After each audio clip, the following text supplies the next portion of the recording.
Explanation शुरू करने से पहले मैं आपको बताना चाहता हूँ कि मैंने अपने दूसरे चैनल पे कुछ व्लॉग्स अपलोड किए हैं। आप उसे जाके देखें और बताएं इसमें क्या बेहतरी हो सकती है। अगर आपने उस चैनल को सब्सक्राइब नहीं किया तो उस चैनल को भी सब्सक्राइब कर लें। मैं उसका लिंक डिस्क्रिप्शन में दे दूँगा और उस वीडियो के एंड पे भी आपको उसका लिंक मिल जाएगा। तो एपिसोड 61 के शुरू में वो सब उस पोर्टल से बाहर आ जाते हैं, जहाँ बाहर आने पर उस ब्राउन बॉक्स में से एक उड़ने वाला कालीन निकलता है, जिसके ऊपर बटरफ्लाई ककून तक पहुंचने का मैप बना था। तो वो सब उस पर बैठकर मैप को फॉलो करने लगते हैं। तभी चारों तरफ से उन पर बिजली गिरने लगती है, जिसे देखकर वो रेड बर्ड घबराने लगता है। जिसे देखकर एलेक्स कहता है कि तुम फिक्र मत करो, अगर हम इस मैप को फॉलो करेंगे तो हमें कुछ नहीं होगा। अब उस मैप को फॉलो करते हुए उनके सामने एक दीवार आ जाती है, जिसे देखकर उन सबको लगने लगता है कि वो अब दीवार से टकराने वाले हैं। लेकिन एलेक्स कहता है कि मैप में यही डायरेक्शन बनी है, तो इसलिए हमें यहीं जाना होगा। जहां आगे जाते हुए वो उस दीवार को पार करके उस ककून वाली जगह पर पहुंच जाते हैं, जहां वो जादुई कालीन डिवाइन आइस स्पॉट को एक तालाब से बाहर निकाल देता है, जिसके अंदर वो बटरफ्लाई ककून था। उसी वक्त वो supreme Elder divine ice spot को अपना बनाने के लिए उस पर सील लगा देता है। ये देखकर एलेक्स उस डिवाइन आइस स्पॉट को अपने हाथ में पकड़ लेता है, लेकिन वो सुप्रीम एल्डर उस सील की मदद से उन सबको पीछे गिरा देता है और खुश होने लगता है कि उसे वो बटरफ्लाई ककून मिलने वाला है। ये देखकर एलेक्स उन सबको बोलता है कि हमें कैसे भी करके इसे रोकना होगा। ये सुनकर वो सब उस एल्डर की तरफ बढ़ने लगते हैं। ये देखकर एल्डर अपनी डिवाइन आइस स्पॉट और अपनी सील की मदद से उन सब पर हमला करता है, जिसकी वजह से वो सुप्रीम एल्डर के पास नहीं पहुंच पा रहे थे। अब वो सुप्रीम एल्डर उस आइस स्पॉट को ओपन करने लगता है। ये देखकर रेड बर्ड उसे रोकने की कोशिश करता है, पर वो सुप्रीम एल्डर रेड बर्ड को बर्फ में जमा देता है, जिसके बाद रेड बर्ड एलेक्स की मदद से उस बर्फ से बाहर आ जाता है और दोबारा एल्डर की तरफ बढ़ने लगता है। लेकिन वो एल्डर उसे ऐसा करने नहीं दे रहा था। ये देखकर एलेक्स खुद उस एल्डर की तरफ भागने लगता है, लेकिन वो एल्डर एलेक्स को उस बर्फ में फंसा देता है और खुश होने लगता है। तभी एलेक्स उस बर्फ से बाहर आकर उस एल्डर पर अपनी वेल टेक्निक से अटैक करता है, लेकिन वो सुप्रीम एल्डर अपनी आइस की टेक्निक की मदद से उससे बच जाता है। उसी वक्त वो डिवाइन आइस स्पॉट उन सब की एनर्जी को अब्जॉर्ब करने लगता है, जिस पर वो एल्डर कहता है कि मैंने पढ़ा है कि ये डिवाइन आइस स्पॉट अपने आप को प्रोटेक्ट करने के लिए ऐसा करता है, इसलिए अब तुम सबकी एनर्जी खत्म हो जाएगी, जिसके बाद तुम मर जाओगे। पर तभी वो डिवाइन आइस स्पॉट उस एल्डर की भी एनर्जी को अब्जॉर्ब करने लगता है, जिसे देखकर सुप्रीम एल्डर घबराने लगता है। उसके बाद वो divine ice spot out of control होकर इधर उधर अटैक करने लगता है, जिसमें वो सुप्रीम एल्डर जम जाता है, पर बाकी सब बच जाते हैं। तभी उस स्पॉट से एक गोल्डन चीज बाहर निकलकर एलेक्स का पीछा करने लगती है, जिसे देखकर एलेक्स भागते हुए कहता है कि ये चीज मेरा ही पीछा क्यों कर रही है, क्या मैं इतना ही हैंडसम हूँ? जिस पर नाइन हेड कहता है कि अगर ऐसा ही होता तो ये मेरा पीछा करती। तभी वो गोल्डन चीज एलेक्स के पास आके रुक जाती है, जिसके बाद उसमें से एक बटरफ्लाई कैटरपिलर निकलता है, जिसका नाम म्यू था, जिसे देखकर एलेक्स और बाकी सब चौंक जाते हैं। तभी म्यू एलेक्स के पास रखा हुआ मैजिकल ट्री का प्लांट ट्रेजर खाने लगता है, तो एलेक्स उसे वो प्लांट ट्रेजर छीन कर रख लेता है, जिसके बाद म्यू एलेक्स के हाथों में बैठ जाता है, जिसे देखकर जिया एलेक्स से कहती है कि लगता है कि ये तुम्हें पसंद करने लगा है और इसने तुम्हें अपना मास्टर मान लिया है। जिस पर रूबी एलेक्स से कहती है कि मैंने पढ़ा है कि जब भी कोई लेजेंडरी बीस्ट पैदा होता है उसे एक एसेंस की जरूरत पड़ती है, जो तुम्हारे उस प्लांट ट्रेजर में है।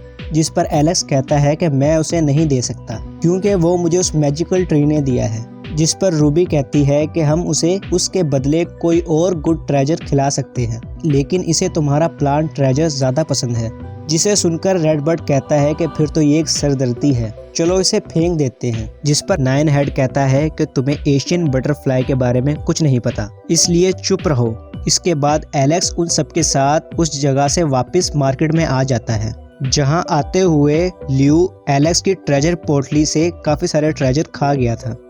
जिस पर रेड बर्ड कहता है कि मैंने तो तुम्हें पहले ही कहा था कि इसे फेंक दो, क्योंकि मुझे इसमें कोई ख़ास बात नज़र नहीं आ रही। लेकिन उसी वक्त म्यू एक बॉल में बदलकर एलेक्स के बालों वाले ट्रेजर में अटैच हो जाता है। इसके बाद एलेक्स उन सबसे कहता है कि हम इसे माउंट प्रोमोडियल पर छोड़ देंगे। क्योंकि वहाँ पर बहुत सारे प्लांट ट्रेजर है और ये वहाँ बैठकर आराम से खाता रहेगा। ये सुनकर रूबी सोचती है कि वैसे भी मुझे एलेक्स से अपना हैंड आर्मर लेना है और अगर ये मेरे साथ माउंट प्रोमोडियल यानी मेरी जगह पर चलेगा तो मेरे लिए अच्छा ही होगा।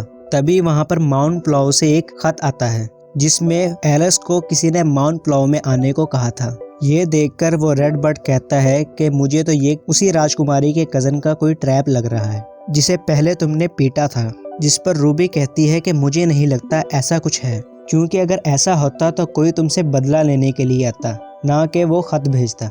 ये ज़रूर उस डेजर्ट ऑफ क्योस के बारे में है जिसके बारे में बात करने के लिए तुम्हें वहाँ पर किसी ने बुलाया है। जिस पर एलेक्स कहता है कि अगर माउंट प्लाउ वाले खुद ही उस आफत का कुछ नहीं कर सकते तो वो मुझे क्यों बुला रहे हैं। जिस पर रूबी कहती है कि हो सकता है कि वो इसलिए बुला रहे हैं क्योंकि तुम्हारे पास मेरे ग्रैंडफादर का हैंड आर्मर है, क्योंकि जब वो मुसीबत आएगी तो 90% से ज़्यादा कल्टीवेटर्स मारे जाएंगे और सब तरफ तबाही मच जाएगी। लेकिन हम उस हैंड आर्मर की मदद से एशियन फॉर्मेशन खोल सकते हैं जिसकी मदद से कोई भी दूसरे वर्ल्ड में जाकर अपनी जान बचा सकता है।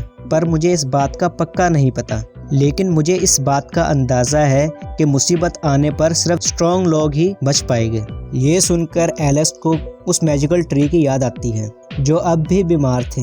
जिसे सुनकर रेडबर्ड कहता है कि तुम अभी तक सिर्फ हमारे हैंड आर्मर के लिए हमारे पीछे थी। जिस पर रूबी कहती है वो मुसीबत आने पर बहुत सारे लोग राख बनकर गायब हो जाएंगे, इसलिए तुम वो मुझे हैंड आर्मर वापस कर दो ताकि हमारा क्लैन उस मुसीबत से बच जाए, और चाहो तो तुम भी अपने लोगों को बचा सकते हो। ये सुनकर एलेक्स कहता है कि जो तुम कह रही हो अगर वो सब सच है तो मुझे सबको बचाना होगा, लेकिन मुझे सबसे पहले अपने स्टोन विलेज वापस जाना है जहां जाकर मैं उन सबको ये बात बता सकूं। जिस पर रूबी कहती है कि फिर तो मैं तुम्हारा यहाँ इंतज़ार करूंगी। ये सुनकर एलेक्स कहता है कि तुम भी मेरे साथ स्टोन विलेज चलो, जिसके बाद हम सीधा माउंट प्रीमोडियल चलेंगे। तो रूबी इस बात के लिए मान जाती है। जिस पर जिया एलेक्स से कहती है कि मैं भी तुम्हारे साथ चलूंगी। जिस पर एलेक्स जिया से कहता है कि तुम्हें तो अपने डैड के पास जाना था ताकि तुम उन्हें ये सब कुछ बता सको। तो ये सुनकर जिया रेडबर्ड से अपने डैड को ये सब बताने के लिए कहती है और उसे इस बात का लालच देती है कि अगर तुम ये बात मेरे डैड तक पहुंचा दोगे तो होली बर्ड तुम्हें अपना स्टूडेंट बना लेगी। तो रेडबर्ड इसके लिए मान जाता है, जहां एलेक्स उन दोनों को लेकर स्टोन विलेज आ जाता है, जिसे देखकर वहां के लोग बहुत खुश हो जाते हैं। रात को वो सब उनके लिए पार्टी करते हैं, जहां गांव वालों को लग रहा था कि रूबी और जिया एलेक्स की वाइफ है। ये सुनकर जिया और रूबी बहुत ऑकवर्ड फील करती है और उन सबसे कहती है कि आप सब गलत समझ रहे हैं। इस तरफ एलेक्स के विलेज वाले दोस्त भी यही समझ रहे थे। तो एलेक्स अपने दोस्तों से कहता है कि जैसा तुम समझ रहे हो ऐसा नहीं है।